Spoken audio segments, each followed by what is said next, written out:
Riley sat alone in the dimly lit kitchen, her fifth cup of coffee now ice cold, as the clock struck 3 in the morning.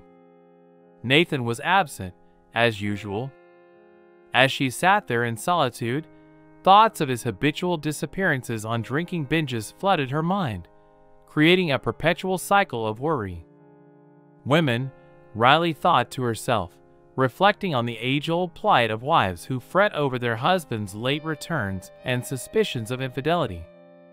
However, for Riley, Nathan's only affair was with the bottle.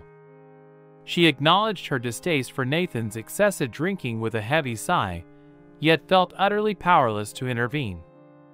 Nathan, in turn, blamed her, accusing her of being controlling and unyielding, citing their differing professions as a newfound source of conflict. The departure of their children for college had disrupted their previously harmonious relationship, leaving behind an unsettling dynamic. Riley had repeatedly implored Nathan to reduce his drinking, often ending in tears, but her requests were ignored. Nathan, once a sharp and promising lawyer, has descended into alcoholism. His drinking habits have spiraled out of control, and he now drinks with reckless abandon, heedless of consequence. Riley watches with a heavy heart as her beloved husband loses faith in himself, sinking deeper into despair with each passing day. His drunken outbursts and attempts to assert dominance over her fell flat in the face of her own proficiency in self-defense, a skill acquired from her profession. It pained her deeply to witness the man she loved transform into a shadow of his former self, his once sharp mind dulled by the haze of alcohol. Despite the years they had shared, Riley knew in her heart that if her partner's destructive behavior persisted, she would have no choice but to walk away. As Nathan's return was signaled by the sound of the key turning in the lock, Riley silently hoped that he would retreat to the comfort of the living room and succumb to slumber on the sofa, as he often did after indulging too much. However, her hopes were dashed as he stumbled into the kitchen, flicking on the light with a drunken grin. Well, look who's back," Nathan slurred, his words dripping with sarcasm. "Our esteemed boss." "Aren't you tired of this, Nathan?" Riley questioned wearily, her patience wearing thin. Nathan replied, "Tired? How could I be? I'm just having a blast." His speech was slurred and disjointed. He continued, "But you, my dear, you've got the weight of the world on your shoulders with that serious job of yours. You're the boss, and I'm just a simple man." Riley winced at Nathan's words, feeling a pang of hurt pierce her heart. She had never flaunted her career achievements or sought to diminish Nathan's worth. His sudden shift in attitude left her baffled, as Nathan had never shown signs of jealousy or insecurity before. Determined to uncover the root of Nathan's newfound resentment, Riley resolved to confront him and bridge the growing chasm between them. She knew that their relationship hung in the balance, teetering on the edge of irreparable damage. With a heavy heart and unyielding resolve, Riley prepared for the difficult conversation ahead. She refused to let their love succumb to alcohol and insecurity, hoping for a brighter future built on understanding and mutual respect. As Nathan's drunken ramblings continued, Riley felt an urgent need to act.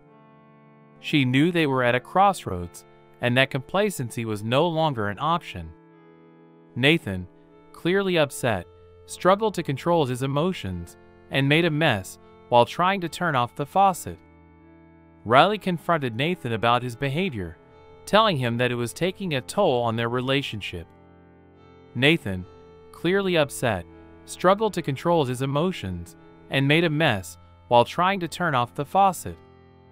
Nathan, clearly upset, struggled to control his emotions and made a mess while trying to turn off the faucet. He then became defensive and dismissive, telling Riley to be quiet because their boss was home. Despite her frustration, Riley refrained from reacting. Instead, she took a deep breath and steeled herself for what needed to be said. "Nathan, "Listen carefully," she began, her tone urgent yet measured. "If you want to do this correctly, we'll have to find another way." With determination coursing through her veins, Riley reached for the phone, her fingers dialing with purpose. She issued instructions to Vincent, summoning a discreet team to her home immediately. Mrs. Brooks, her trusted ally, answered on the other end of the line. "You have a body to dispose of?" Vincent's voice crackled with anticipation. "Almost, Vincent." "Almost," Riley replied cryptically, her mind already working out the next steps. As Nathan's drunken stupor left him unconscious on the kitchen floor, Riley felt a wave of determination wash over her. She had made her decision, and now there was no turning back. When Nathan awoke, disoriented and confused, he found himself in an unfamiliar hallway and faced Riley with a mixture of confusion and apprehension. "What's going on?" he asked, his voice tinged with fear.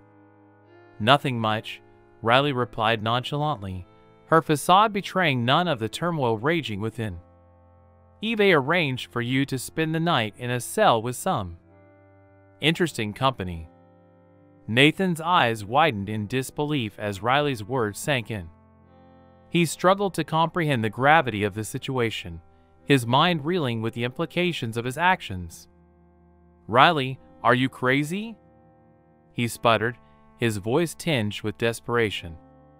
"Too late for that, love," Riley replied, her gaze unwavering. "You never listened."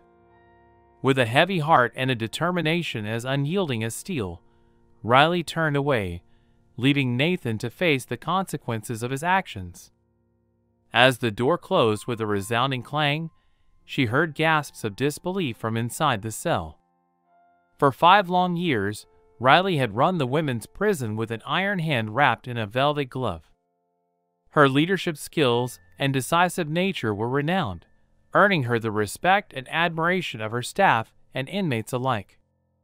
Although she appeared gentle on the surface, Riley possessed a fierce character with a clear vision and high standards to which she held herself and others. Her dedication to prioritizing the safety and well-being of those under her care had cemented her reputation as a revered and accomplished figure in her field.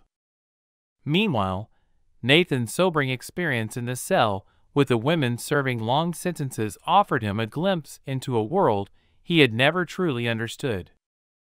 As he listened to their stories of hardship and resilience, he realized the extent of his own privilege and the consequences of his actions. In the quiet moments of reflection that followed, Nathan vowed to make amends for his past transgressions, to seek redemption not only for himself but for those he had wronged. With newfound clarity and determination, he emerged from the cell a changed man, ready to confront the demons that had long plagued him. As Nathan and Riley stood side by side, watching the events unfold, they knew their journey was far from over. Together, they would face the challenges ahead with courage and resilience, forging a path to redemption and reconciliation.